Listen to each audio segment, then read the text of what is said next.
our first panel. So our first panel is the current landscape of energy efficiency and energy management. We've got some great panelists here from the national, regional, state, local levels. So I think you're going to get a really interesting viewpoint of a lot of different perspectives within that. I'm going to try to leave some time for questions at the end, so if anyone has questions, if you can hold them, I'll try to make sure that we leave about 15 minutes or so for your questions at the end. But no guarantees. If we end up being verbose, then you'll get to hear what the questions we already have prepared. Okay, so we're going to jump in to start with some introductions. And in addition to asking each person to introduce themselves, I'm also going to ask you all to answer the question, what trends are you seeing in energy efficiency and energy management? And I'm just going to pass it down the line. Good morning, everyone. Thank you to the OSU team for the invitation to be here today, and I appreciate that opportunity. Thank you. My name is Sharon Harrison. I act as the Vice President of Workforce Development for the Oklahoma Manufacturing Alliance.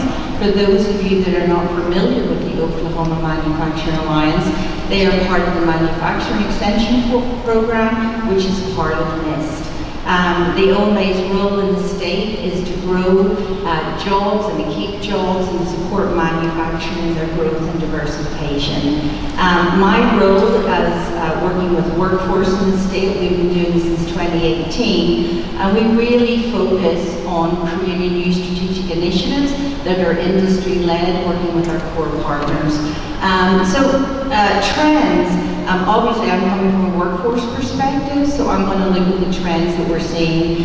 Justin, thank you, you have alluded to the one report that came out in 2023 that mentioned how difficult it was to get employees. But I do believe that Oklahoma is really positioning itself within the clean energy sector to be able to respond. If we look at some of the trends within Oklahoma and our workforce, Oklahoma is one of the few states that has had net migration over the last 3 years. We've finally changed the curve, and we are having a brain gain, not a brain drain. And if only we could get Ireland to do that. But anyway, so we've turned the curve on that. We've had some of the highest growth numbers of people staying out of higher education with engineering degrees, and then we have had a lot of movement from the West Coast into the state and also focused on the clean energy sector. Another thing that is really exciting to me, because one of the things that we really been passionate about at the Oklahoma Manufacturing Alliance are registered apprenticeship programs. We really believe that with a living wage and getting people in, especially from disadvantaged communities and unrepresented populations, we are making a difference.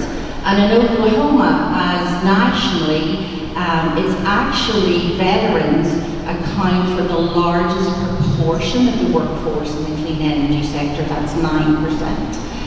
Oklahoma is positioned with that, with being such a heavy emphasis on, with our disembarkation points within the state for veterans and bringing them into the workforce.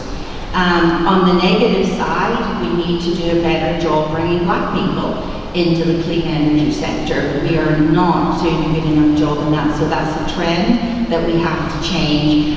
We actually just were awarded with the OMA a grant through the MEP system, and we're going to be building a framework focused on veterans, Black people, and individuals with disabilities into the manufacturing sector to support the energy sector.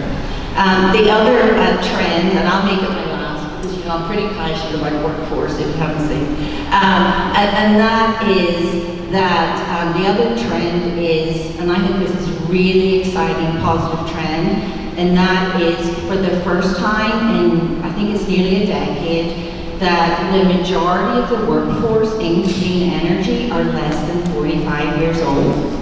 And also the net migration into the state of Oklahoma, the majority of those people moving in are less than 45 years old.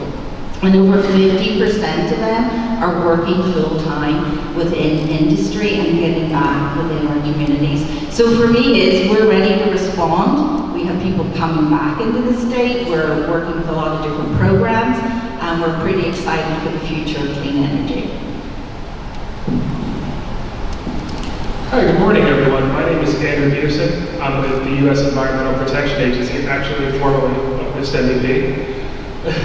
I was on the federal side of that coin. So what I do at Energy Star is I'm on the Energy Star industrial team, and that means I work with manufacturers with the hopes of improving energy management and making manufacturers more energy efficient.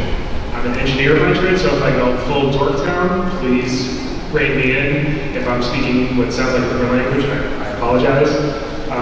Trends that I'm seeing from the national landscape. Really, Energy Star published a study in conjunction with our friends at Duke University in 2022 that revealed that energy efficiency has the vast opportunity to provide nearly 1/3 of the greenhouse gas reductions from manufacturing by 2050. So what does that mean? It means that the reductions are there and that they're attainable, and we just have to learn how to essentially manage our energy better.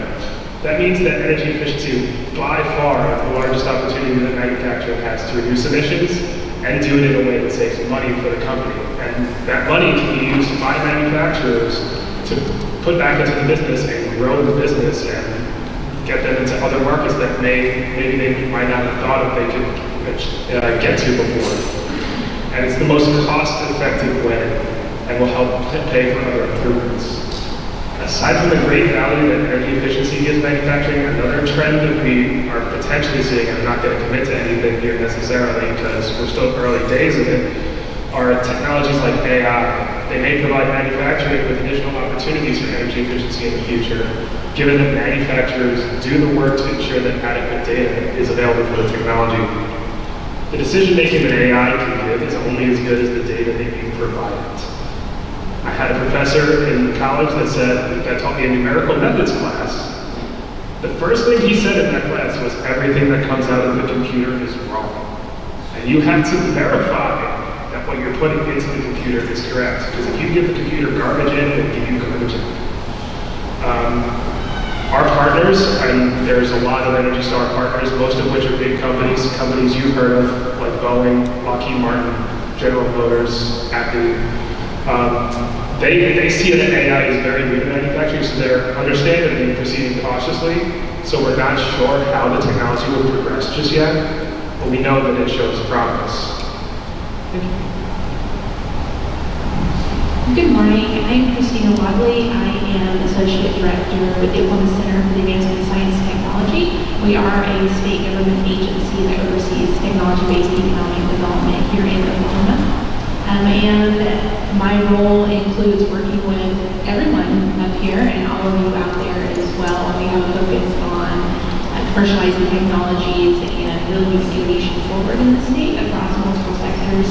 Our strategic science plan includes energy diversification as a main pillar for the state of Oklahoma. As far as trends that we are seeing an increased need and request and appetite for energy efficiency and for manufacturers in particular in the state who are wanting to improve and go beyond just changing out their LEDs and retrofitting. They're wanting to see process improvements, they're wanting to see savings, but they're also wanting to see the impact on their environment, how they're doing it and how they're affecting it. That has been huge. That's really changed really in the last 5 years. I mean, say the last decade, the last 2 to 5 years. It's really been a focus that we've seen in our smaller manufacturers, and we're seeing an increase in our energy projects. One program that OPAS has is our funding awards. I'll speak a little bit more about that a little later on the panel. But whenever an entrepreneur or a business or really any company in Oklahoma has an idea, an innovative idea, they can apply for an industry innovation funding board or internships. And so on that, we're seeing an increase in clean energy, we're seeing an increase in retrofitting existing infrastructure in oil and gas. We are a very heavy oil and gas state, that's what we were built upon. So we are really seeing that trend toward how do we make this sustainable, how do we improve upon that? How do we use what we already have and make it better? Good morning. My name is Trent Marlette. I'm really loud. I'm the energy manager for the Choctaw Nation of Oklahoma. And so, just a little context about the Choctaw Nation. We pretty much, the reservations in the 10.5 counties in the southeasternmost part of Oklahoma. And so we check a lot of boxes, very rural, disadvantaged communities. And so with that, the biggest trend that I'm seeing is I'm starting to see more investment in energy management, energy efficiency. And I think a lot of that's driving that is the Inflation Reduction Act and a lot of these grants that are coming out. It seems like I get notified every week of here's another grant, and so you have to vet that out. And Choctaw Nation, I became energy manager in October, and I've been with the nation for 9 years in the utility department. But so that's another, just goes to that investment that I'm seeing is upper, management, leadership, chief, assistant chief. They've seen the trend that as we continue to grow, we've got over 13,000 employees. We've got over 350 facilities spread out, ranging from huge casino resorts to tiny little community centers, health clinics, and hospitals. And so we were able to come to the table and present a case for energy management. The nation's never done it. So we're in our infant stage, and we've made really great progress in this past, little less than a year. And so we're really excited. Again, back to the funding trends that I'm seeing. We've captured a lot of grants, we've got lots of applications out there, and it's enabling us to go over some of those things that maybe not have been budgeted for, and now we have a mechanism to really invest in big improvement, and we're starting to see all this, and so we're really excited. Thank you. Good morning. Sorry. My name is Amanda Marcotte, Uncle. It's pronounced thought, and uncle, like you have thought about your uncle. And I have been, I'm the Deputy Division Director of Community Development within the Oklahoma Department of Commerce. I also am the Director of the State Energy Office for Oklahoma. For those of you who may not know, so in the eyes of Department of Energy, for funding purposes, the State Energy Office is divided amongst 2 state agencies in Oklahoma. We have the Secretary of Energy and Environment and the Department of Commerce.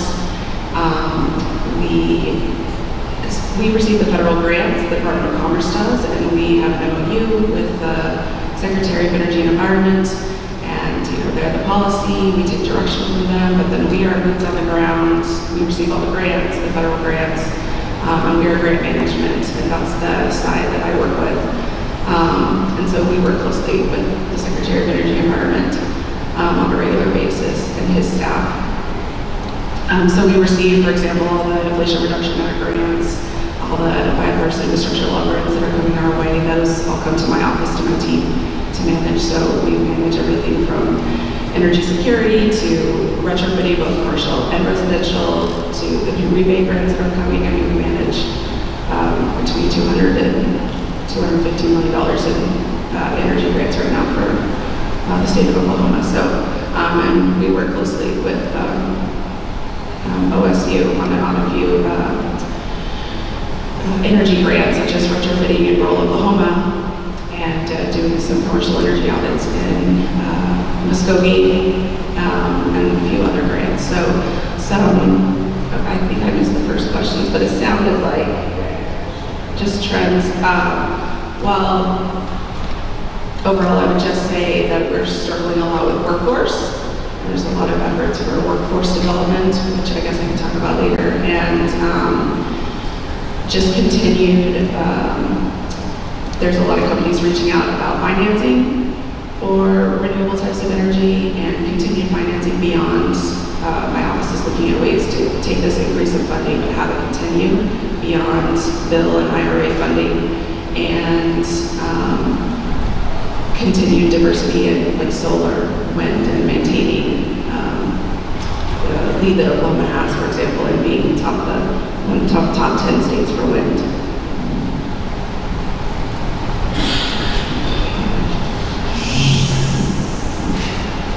All right, so I'd say to kind of summarize there, a lot of positivity in the trends. I actually had one that was very similar to Andrew's who I was going to raise, which is that there's a lot of energy, pun intended, going into things like carbon capture and low carbon cement, and that's all really necessary. I'm not trying to downplay that at all. However, like 64 million tons of carbon dioxide can be abated annually just through energy efficiency in the United States. So like it's a huge, and that's all cost positive, right? Like positive return on investment. This is like the low-hanging fruit. However, we need a workforce and we need a capacity within those manufacturers to be able to actually accomplish a lot of those. So I think for me, there's a positive trend, which is that this is all available, and a little bit of a warning of we need the workforce to be able to do it. Throw up a slide real quick before my next question.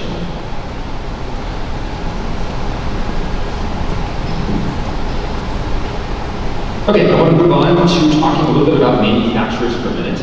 So you can see from this slide here that the Department of Energy invested over $2 billion in Oklahoma specifically for clean energy projects in the last 4 years. This is obviously very much Bill and Ira kind of funded type stuff.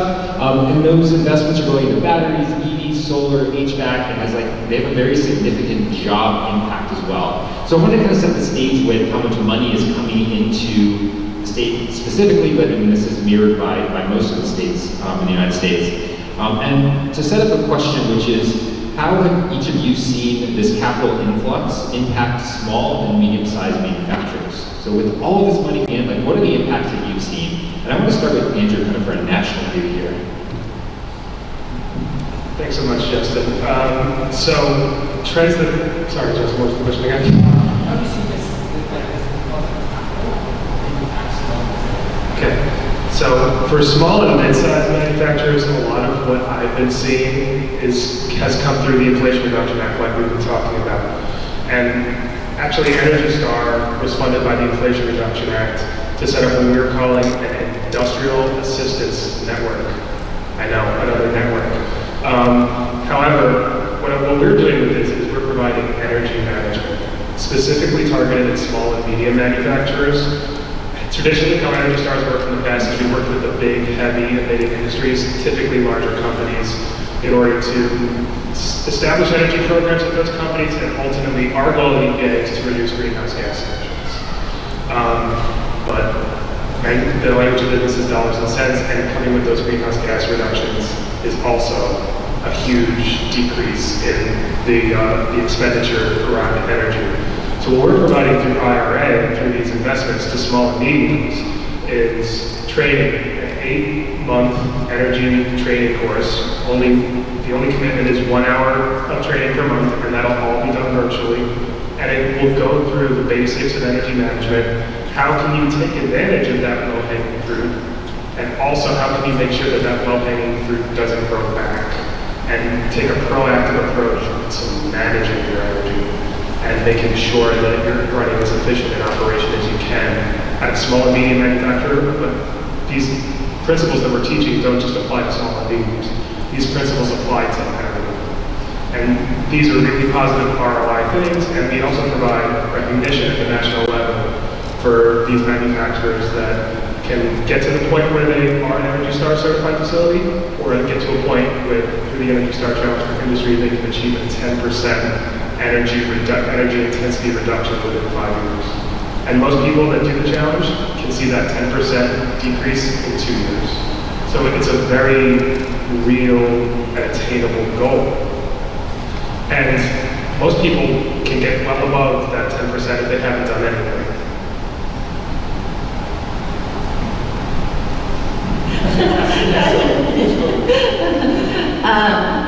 I'm going to respond to this really, I think, in two areas. The first, if we look at existing business, and if we look at Oklahoma and manufacturing, 97% of our manufacturers in Oklahoma have less than 100 employees.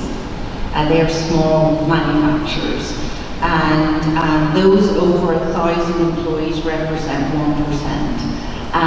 So our goal is really working with those smaller manufacturers. When it comes to this great amount of money that's come into our state, and also energy efficiency, what we're seeing, and we go back to the point that I made about the increase in young people or people under 45. I can say that's young, so if you're under 45, you're really young. That we've seen that increase, and what they're really doing is they're driving the approach within manufacturers for sustainability and those efficiencies. And that's whereby our partnership with Dr. Vieira, his team and Kyle, with their assessments is really important for manufacturers as well. That they can come in and look at that. So we've always seen that, and we hope to see that grow more. Another response to that investment is one of our big directives, and we work with, is helping manufacturers in two areas. That's how to integrate automation, and then also how to diversify their supply chain in response to the increased investment and diversification. When you look at integrating automation, it's a slow education of manufacturers. But our state has responded, and we have great incentives available for that. But with that again, it's really those younger people that are driving that integration, and then with their focus on social responsibility, are really also focusing, looking at the impacts of automation on what clean energy, the networking that's required, and the vulnerabilities as well with that. Regarding the supply chain, the Oklahoma Manufacturing Alliance has really made a focus in the last couple of years. I've done a wonderful job with that, of helping manufacturers look for the opportunity that the growth in these diversified clean energies provide. One of the projects that we work on is with the Build Back Better Regional Challenge, I know, but it's focused on clean energy with autonomous vehicles and drones, and we lead the initiative for registered apprenticeship programs for that. Excellent, thank you.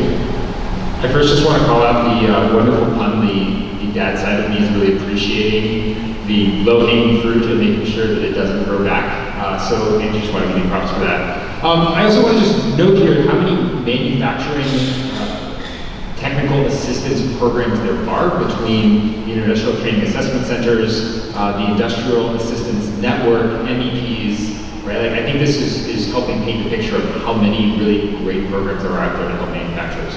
Christina, Amanda, Trent, anything you want to add on the kind of inflow of money into, yeah? One thing that I want to add to points that Sharon was making is we're seeing in the state, even when you think about small and medium, we're also seeing a really large influx of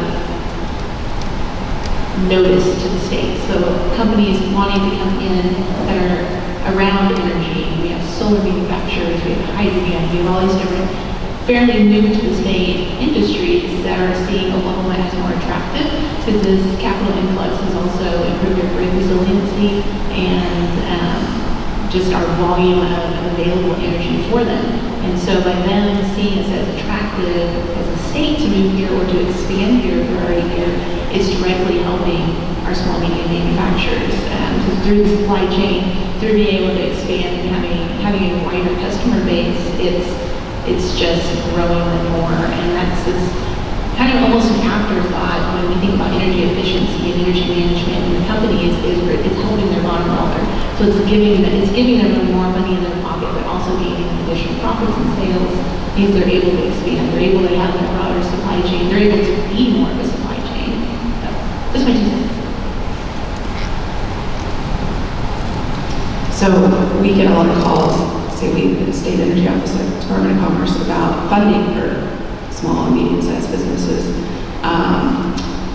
And unfortunately, historically, we've never really been able to offer any funding, and we still can't at the time, but we are looking to change that.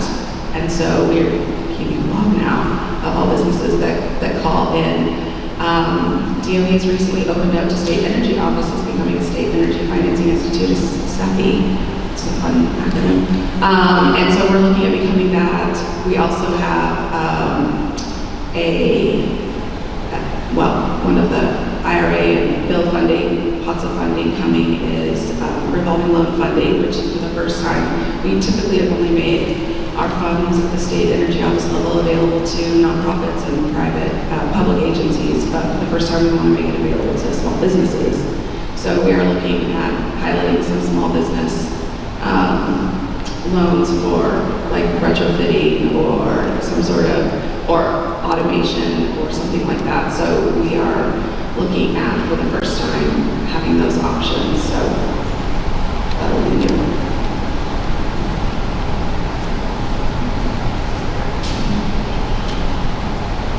Great.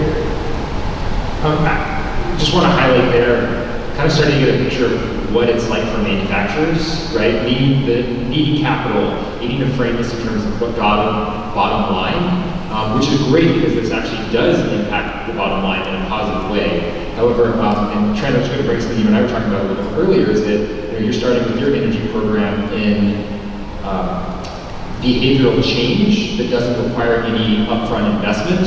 However, at some point you start to require capital-intensive projects that then have a great payback period, but you still have to get that capital from somewhere. And I'm actually going to plug our implementation grants later today, which is actually one source of that capital, but I won't go there yet.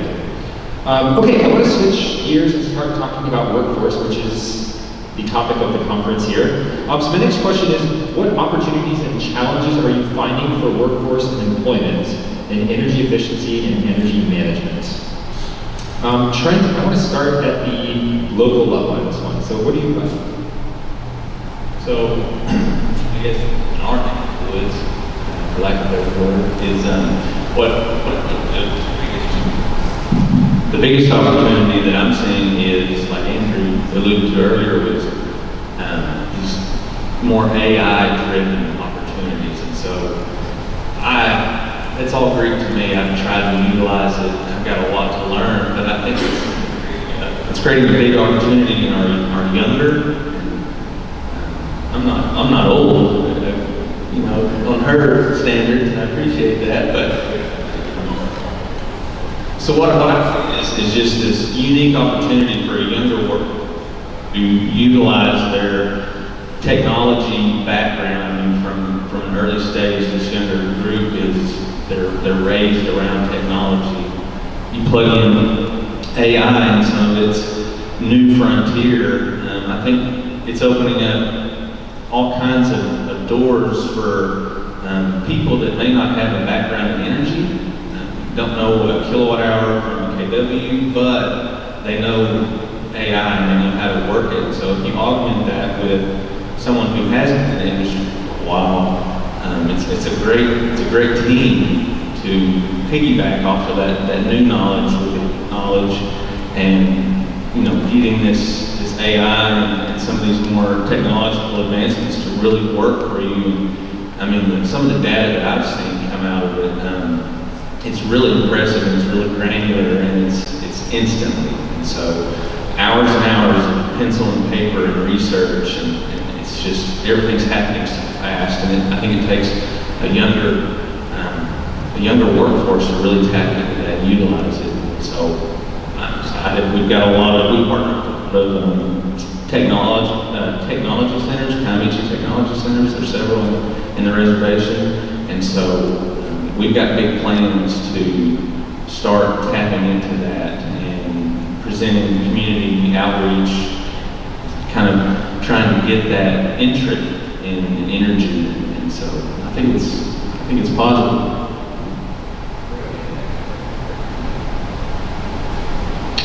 Questions about with workforce overall? Well, I mean, you can take any energy sector, solar, for example. There's a lot of folks out there trying to take advantage of other people when it comes to solar. When we applied for the Solar for All grant, there was just a lot. There was already people coming out of the woodwork, trying to already say to folks, the solar funds are already available, and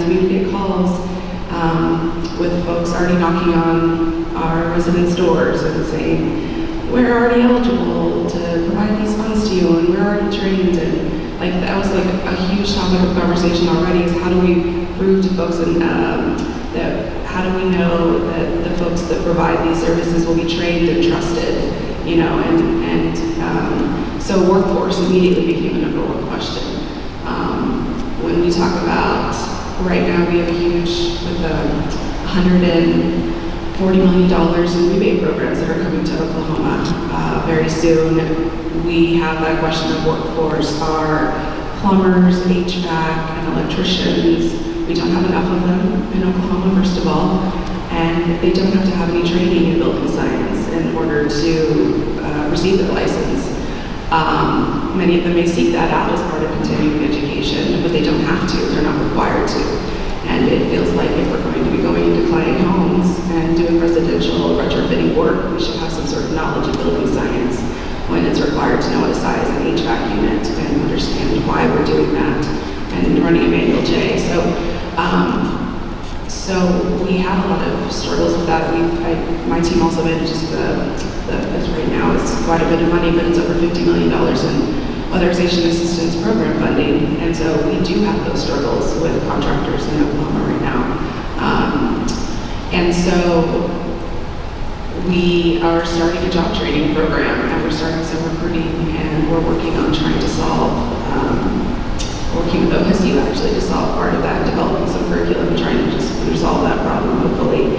But it continues to be an issue. We applied for some group funding for DOE when we were going to apply for some grid resiliency funds. Again, the workforce question came up. We were applying for millions and millions of dollars. So I think it's both missing people, but also the technical skills and knowledge. Where do we find that? It's a constant question that I'm wrestling with. I didn't know that I would become a workforce person, but I've had to learn from others, and I continue to learn from others about how can we recruit, and how do we train, and how do we learn from other states and continue to build our workforce in that area. Dr. Harris, I'm going to go to you next. Thank you. If I could just get you to think about the individual, and that's the worker.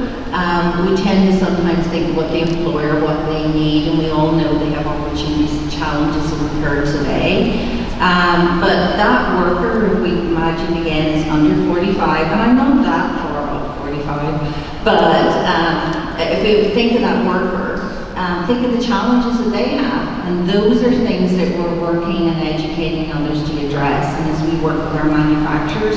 And the first is we have started the conversation about changing the work week. And this really applies to all industry. Manufacture is known for its mandatory overtime. I have young people on my team, and when we meet with manufacturers and they're in those discussions, and it's assumed that you will work 50, 60 hours, and then I tell them that you're going to have difficulty getting Gen Z to do that. They have a life, we can learn from them. And so that is part of our challenge, is educating and getting manufacturers to rethink their work organization. The other thing is, again, and a lot of manufacturers are doing a really good job of responding to this, we cannot ignore the mental health challenges within our worker today. And if you place on them the burden of 50, 60 hours a week, who already have challenges, our retention rates are not good. So we really are working with them to address those issues. So for the individual. The numbers are there, we have the pipelines, we have the groups that we're working on, but we need to work on that retention rate. One of the things that we have done and focused on are career pathways. Really looking at not only hiring someone into a job, but looking at all of these as a career. Here's where you can enter, degreed or non-degree, and here's where you can end up, and here's where we will support you. But when you're a manufacturer of 100 employees with production goals to make, it's very hard to focus on those things. So So what we do is we try to work with programs where we can support that manufacturer to put these programs in place that support their employees and keep them in their jobs. Excellent, thanks. Andrew or Christina, anything to add on the workforce piece? So at least in Energy Star program history, a lot of times, and these are the larger companies we've worked with, and I'm not going to name names here, sometimes in these larger companies, energy management was seen as a dead-end job, and a job that people didn't necessarily want to do if they had aspirations of something higher. And one of the reasons we're offering the IAM is because we've seen, actually the counter to that point, we've seen that energy management isn't a dead-end job. We've had energy managers that we work with go on to be in the C-suite, go on to be really high up in the company and be a decision maker. And it's, the reason we offer the IAM is because we do see those workforce gaps. We see that we have a shortage of workers that are educated on energy management and energy efficiency. And part of what we teach in the training is it's not a job. There's so many opportunities, there's so many principles of leadership that come out in energy management and managing energy effectively. Thanks, everybody. I'm just imagining going to a career day at school and asking how many people here really want to work in energy management when they get older, and no hands going up. And then saying, well, what about being an HVAC technician? And no hands going up. And then what about working in manufacturing? Definitely no hands going up. And so I think that's like a really interesting point here, which is that we can create all these pathways, which is, we are doing it, which is wonderful, but there's also like a perception change and an actual change in the quality of jobs. And the change in quality is starting to come, right? If you think about manufacturing, this is no longer working with hard labor. I'm sure there are range of experiences, but like a lot of it is actually advanced technology work, right? Like kind of maybe not quite AI, but a lot of robotics work and stuff. You're not necessarily working in a factory that one might consider from like an Oliver Twist kind of story, right? Like this is different, but it takes a long time for culture to come up with that. And then there's also the very real challenge of actually making sure that a lot of these jobs are good quality jobs, right? That they have benefits, that they have a reasonable ability for work-life balance. So I just really appreciate this conversation around not only what do we need from like a network perspective to enable people to get trained, but we also have to have people who want to actually build those jobs. Shifting out here. I was just going to add that the Oklahoma Construction Industries Board and my team are working to literally go into public schools and have this conversation. So, and working on some curriculums and development. So, if anyone has any suggestions or wants us to bring like your specific career into the schools, like that's what we're literally working on right now. It's great. That's what the kids, we can do it one person at a time, trying to influence that. Okay, the last question before we're kind of getting to a more broad one, and then we'll open up to the rest of the audience here if you have any questions, is starting to look forward now in terms of innovation. So what's coming up in energy management and energy efficiency in terms of innovation and investment? So just kind of a forward-looking view. I'd like to start with Christina, since you work a lot at the intersection of business and innovation. Yes, so in innovation, and I'll start with innovation and I'll move into the investment piece. And a lot of what I will say is definitely on the state level and things that we're seeing in our funding opportunities as well. So some really cool examples. Just last week, I met with a company startup.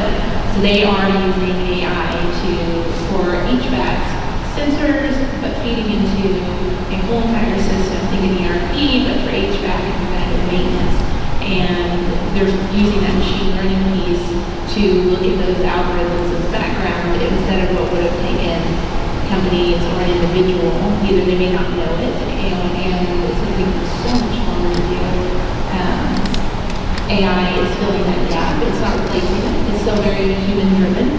That's always something we hear too about AI. It's still very much human-driven. So they're using it for process improvements, the efficiency, an entire dashboard. And it is both for commercial facilities, but then also for the individual service providers as well. So that was kind of that first that I've seen where it's truly goes into field work with a new startup and a new technology piece.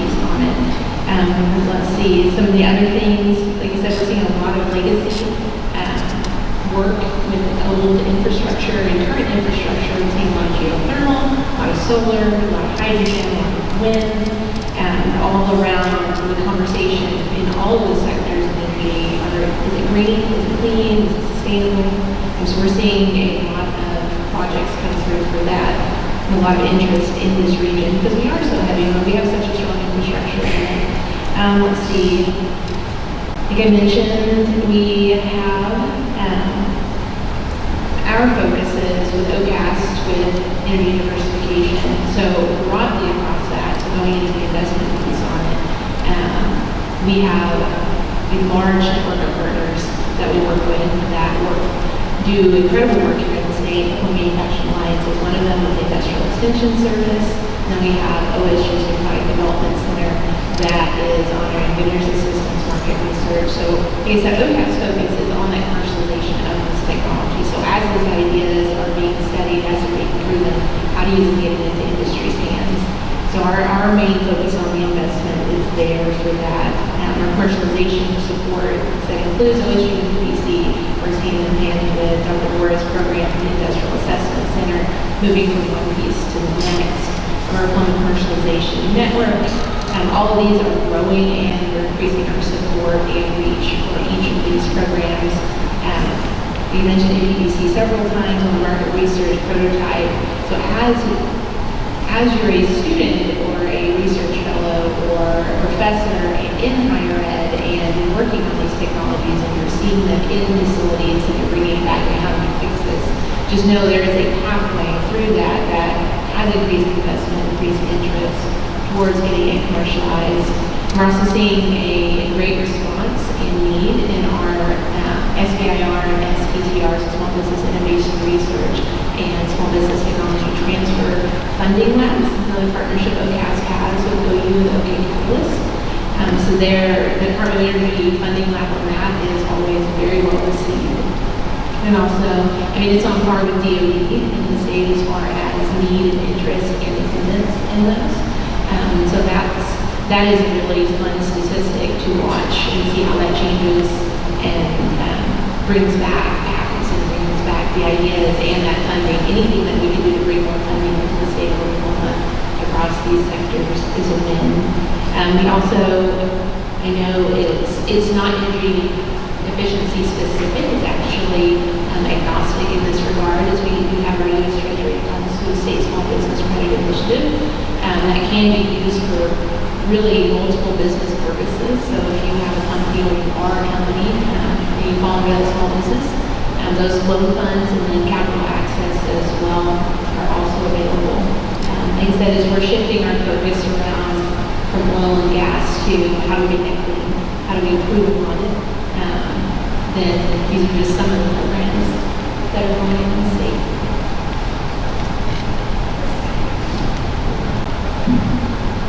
So as far as innovative technologies, I know that we talked about AI a little bit, but as far as what our partners are seeing and what our partners are bringing up to us, we've really taken a back to basics approach, because with all the emerging technologies, a lot of our partners are having a lot of option analysis paralysis.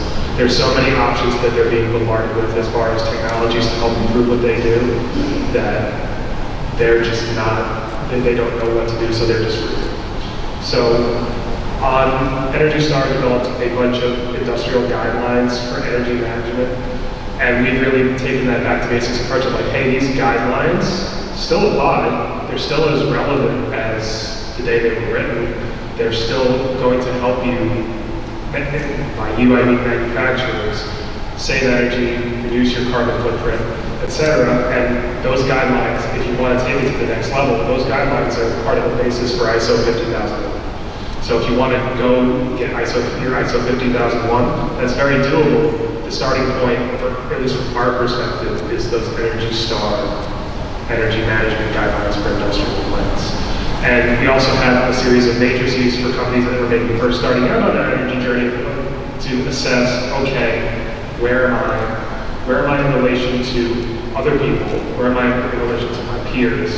And we do offer the services of a strategic industrial energy advisor, SIA for short, And these are folks that were energy managers previously at large companies and then retired and then failed it miserably and came back to work for us. So these folks are really highly educated, highly knowledgeable folks, and their services are provided to manufacturers cost-free.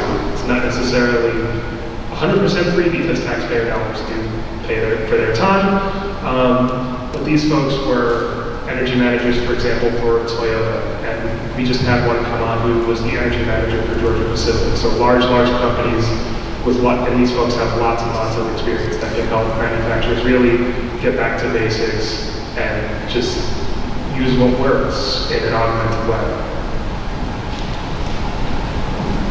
I just want to share one other project we're working on with Workforce that I believe shows an innovative approach. One of my other clients is Central Oklahoma Manufacturers Association. We've been working with them the last 2 years and also working with OPAST, who is our funding partner for part of this.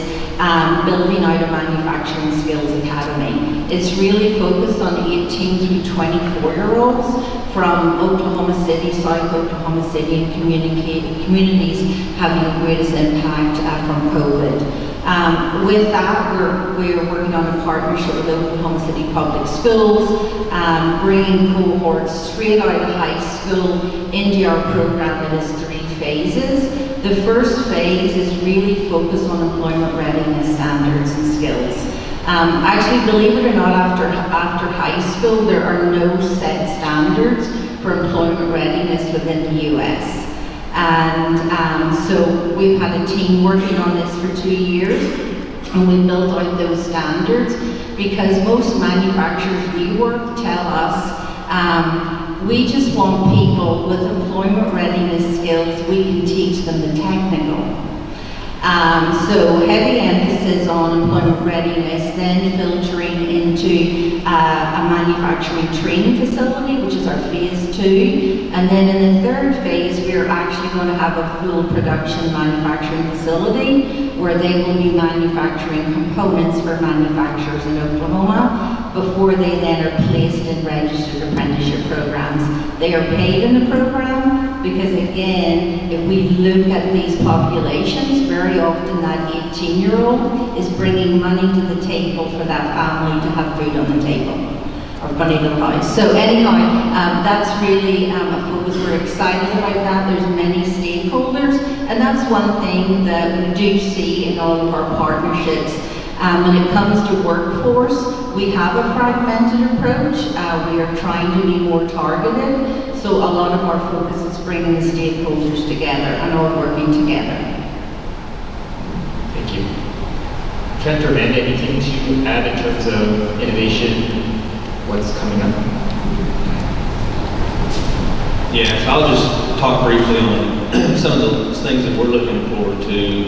Looking ahead is like it's kind of already been said, that low-hanging fruit. We've got some funding mechanisms that's really checking off a lot of those boxes. We've changed out, I can't quote the number, but ARPA is another mechanism. We've changed out a ton of HVAC units, and so checking off those low-hanging fruits while thinking about more renewable technology and also finding those funding from the IRA. It's created a great opportunity for us that once, the tribe is not it's a tax, we didn't have a tax appetite, so now with the new change that it's cash versus credits, it's opened up a lot of doors, and so just navigating through all that newness. But one thing that we're looking at is, and we've done a little bit of it previously, is we try to primary meter a lot of our facilities. We have kind of a campus approach, lots of facilities in close proximity. And so we're shifting towards aggregating a lot of our load. Again, way look out, but decentralizing a lot from the grid. From a resilience standpoint, it aligns with the tribe's vision of sovereignty, but we also still want to be great partners with our utility providers. And so lots of opportunities, lots of exciting stuff, and it's happening really, really fast. And so, yeah, I just want to look at that. Well, I think I've mentioned this before, but there's really 3 different ways we're looking to innovate in financing, and that is with energy savings performance contracting and becoming a SEPI institute through DOE, which is, I don't have the list in front of me, but it's basically with DOE approval, DOE says we are a SEPI now, and then we're able to provide loans, DOE grants loans through our office for it's like a list of 20 different things. You'll have to look them up because I don't have the list with me, but that companies are then eligible for to be granted loans for. And then there's revolving loans funds that we're looking to create for small businesses. So our office has never provided any sort of financing mechanisms for small businesses at all before. So these are new ways in which we're looking to do so now. The revolving loan fund would be where we would basically buy down the interest rate ourselves. So we're working to do that. So it'd be very low to no interest rate for the business. I have one more to add. And one thing that I forgot to mention that is important not only for higher education in the room, but then also in any industries in the room is our intern partnership program. And it's open year-round currently. And it provides up to $30,000 for your project. We do not provide the intern, but if you are working with a team of students and you're within industry and they have a project around energy diversification, there are several other industry sectors as well I'm focusing there, then we provide funding. It's a one-for-one match that they can then bring in an intern to work on that project. We have expanded that as well. It's kind of OCAS's internal workforce focus, as it can be a graduate or undergraduate student, also an associate degree student, or a career tech student who's concurrently enrolled in college classes as long as they're over 18. And so it's really expanded and opened the door as well for the smaller companies to bring in interns if they may not have a robust intern program or one at all. And so also continuing partnership if you have students that we can connect them with. That's always typically a gap as well for some of the Liberty guys. I don't know where to find them. So that's another option that we have as well. Thank you. I like that. I think we have a lot of consensus on where we are in kind of current state, and there's a lot more diversity in what's coming up next. So I think that's exactly where we want to be. Because we don't know exactly what's coming up next. There's a lot of different things happening. I do have one more kind of wrap-up question, but before that, are there any questions from you all that you'd like to prompt to our panel here? All right, in the back. Oh, read the microphone.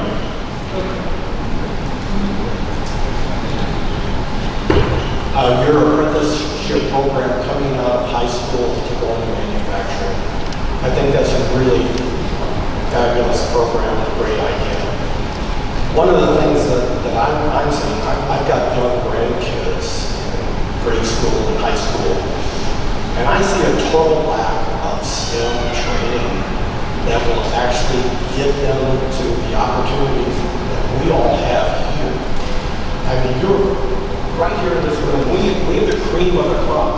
You're already in college, you're already a professor, you're already in a directive position in government, but it's the kids that are going to be left behind.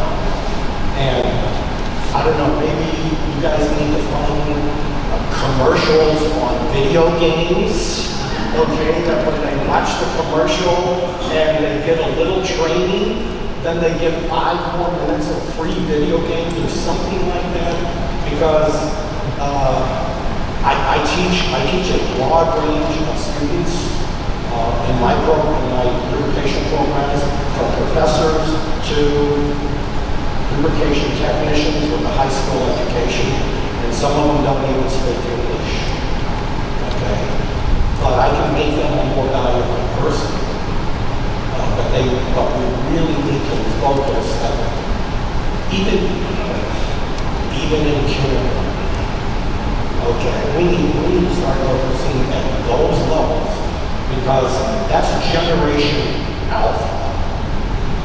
We've got Z, G, the baby boomers, but it's the new kids. This is alpha. This is generation alpha. And we have got to help them enter this new technology age. Otherwise, artificial intelligence, they won't know how to use it. Okay? They will use them. Those are great comments, and you're correct. We are not doing enough, and we have to do more.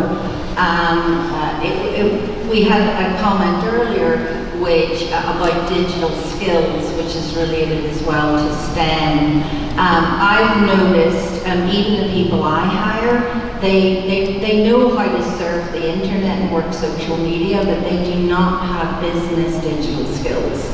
I think that is something that our schools, K through 12 as well, and also our universities, I even hire university graduates, and we have to go back to the basics with them. I think also, if I could jump on that, we need to educate the parents, because it's the parents that will bring the children into the programs and expose them, and the educators. One thing that we've focused on is career counselors. In the schools, they're the people that are educating and exposing as well to STEM careers. And so we have spent some time educating and running webinars and things for career counselors, but we need to do more, and we all need to work together on that. And thank you for all that you do as well in your area.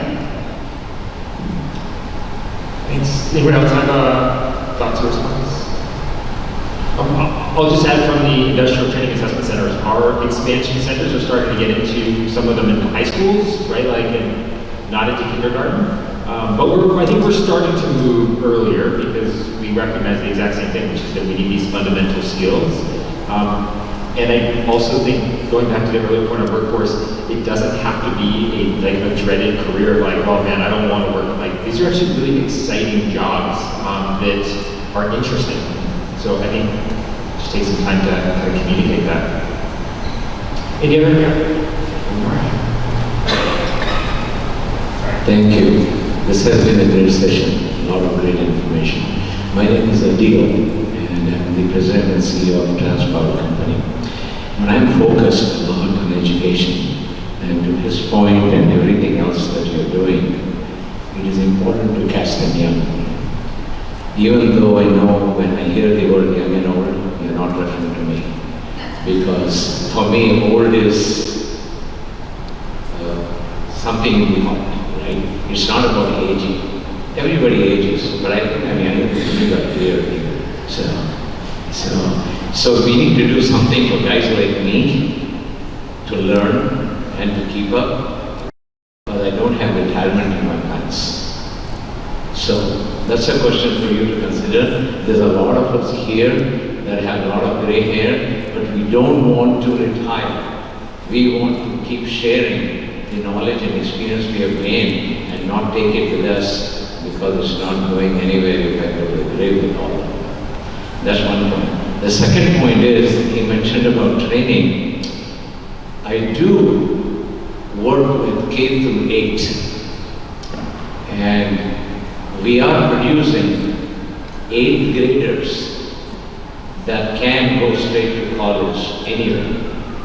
It's a STEM-focused education, math, science and technology, engineering, and art. So, it's 20 years since I got that movement going because of this very thing that you're talking about. We are going to have jobs that we don't know what you need to work with. AI happens to be one of them. And AI is just a new buzzword, but we used to call it predictive intelligence, or forecasting, or simulation. So just for people who are in engineering and technical, these things have been there for the last 50 years. As with everything else, we got new buzzwords, right? So AI, it's not something that is impossible to attain. So the question I have for you is, there are people like us, Hitesh is doing a fantastic job. We would like to get involved and we would like to see how we can contribute to whatever we want to contribute to. So you need to find guys that want to do things. Thank you. Thank you. Any responses? So, as a STEM person, I'm an engineer by trade. When I was an undergrad, I went to a medium school, Marquette University, if any of you know it, go Golden Eagles. We started out my year, when I was a freshman, we had 250 mechanical engineers like myself enrolled. I want you to guess how many I graduated. Does anyone have a guess? No, more than that. 50. I was one of 50. So I firmly believe that as a country we are not making enough engineers. And I think, especially ways for us, using the platform that I have, the way that we have for folks to get involved is through the IA. We can train folks on energy management and start those STEM principles there for folks that maybe have a high school diploma or are just getting into energy management. So that's the way that we're helping with that, and we're hoping to branch that out more. We have a training session starting in October, and we already have one training session going. So I think absolutely we need to make more engineers.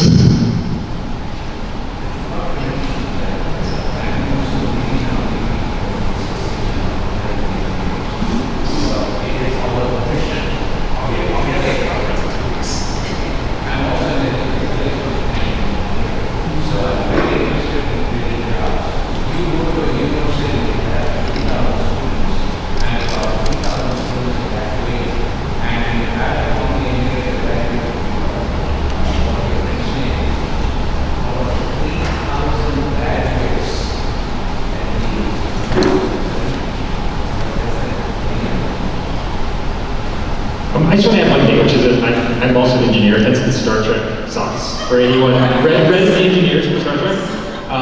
But I also want to emphasize that I don't think that, I want to broaden from just engineering. I think there's also a lot of other roles that are needed, and I think sometimes the distinction between engineers and not can also provide a little bit of a disservice to people who want to get involved from a two-year university or from a union training program or something. So love the energy, and I also just want to broaden that to a little bit larger audience as well.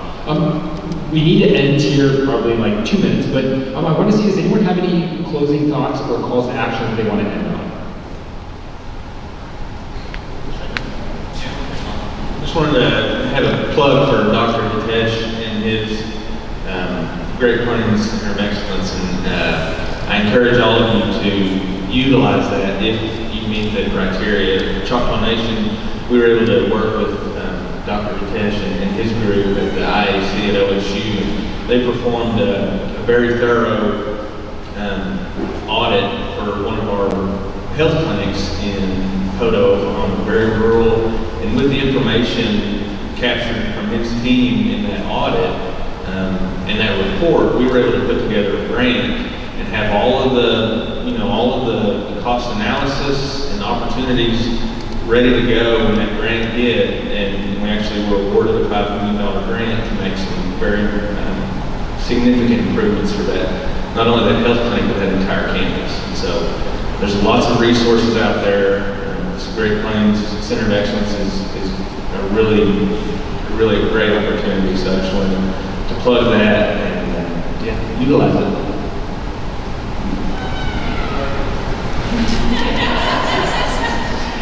And I was saying clothing as well, and to your point, and your point is there is such a broad range of jobs available in the energy field, in manufacturing, just across the board, and we need every single one of them, desperately. Every single level, it's a workforce issue across all of them.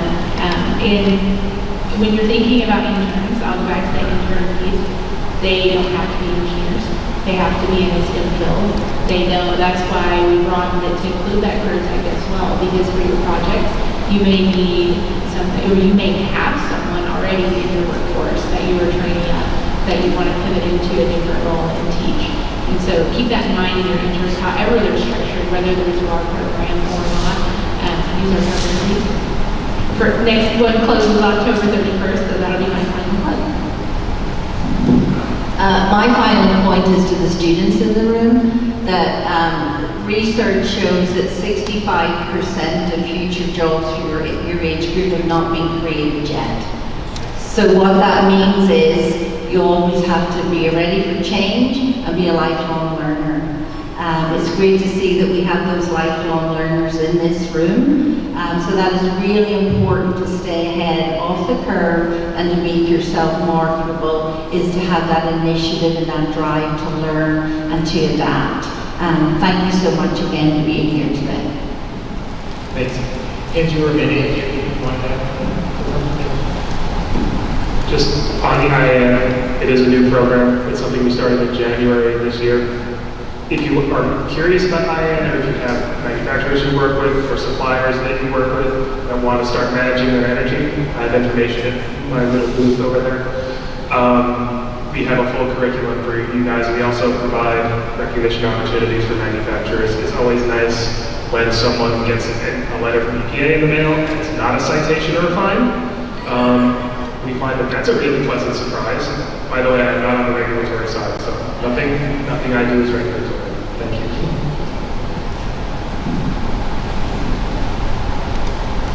So our office has a lot of funding right now, and we have, we're open to ideas, ways we can work for you, work with you.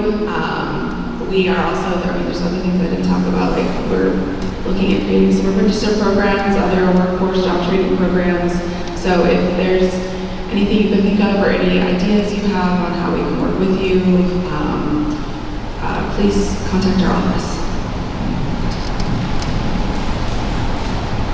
Great, and then I want to end on a call to action specific to manufacturers. So we need your help to spread the information about all of the different assistance available to manufacturers, whether it's the IAN or the MEP services or the ITAC services. There's some pamphlets at the back about the implementation grants, which I'll talk about later, which are $300,000 grants, up to $300,000 and 50% cost share to actually implement some of these recommendations that an ITAC or equivalent might make. So really need everyone's help to spread the word on this, because it's not going to happen without people knowing about it. And sources of trust is really, really important with manufacturers.